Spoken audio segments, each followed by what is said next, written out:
Si è sfiorata la tragedia, qui siamo in via Valelle, centro storico di Naro. La scorsa notte, dopo le piogge incessanti delle ultime ore, è crollata un'abitazione fatiscente, una delle tante purtroppo che si trovano qui in questa parte più antica della città.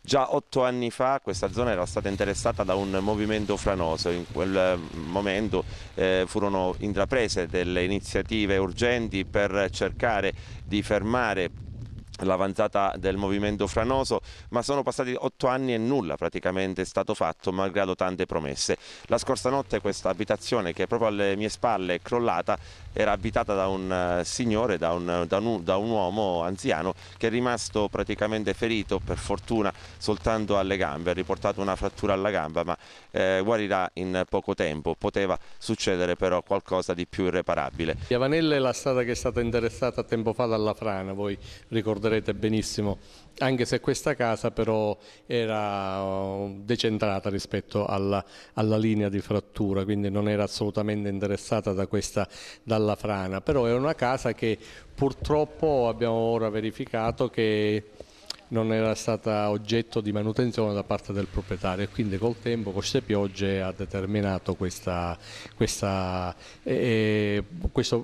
crollo, ecco, questo crollo che purtroppo stava creando anche un morto. Quello che l'abitava è finito in ospedale, fortunatamente non ha neanche un graffio, anche se è spaventato. Siamo stati lì proprio, io sto venendo dall'ospedale per assisterlo, comunque hanno fatto tutti gli accertamenti, lo stanno ricoverando, ma è fuori pericolo, non ci sono problemi. Cosa occorre fare? Immediatamente noi stiamo facendo intanto la messa in sicurezza quindi interventi fatti dal Comune direttamente per fare crollare le parti più pericolanti, quindi chiudere le strade, naturalmente mettere in sicurezza. Io ho finito di parlare adesso con il capo della protezione civile, l'ingegnere Costa, con il quale stiamo mettendo a punto un intervento di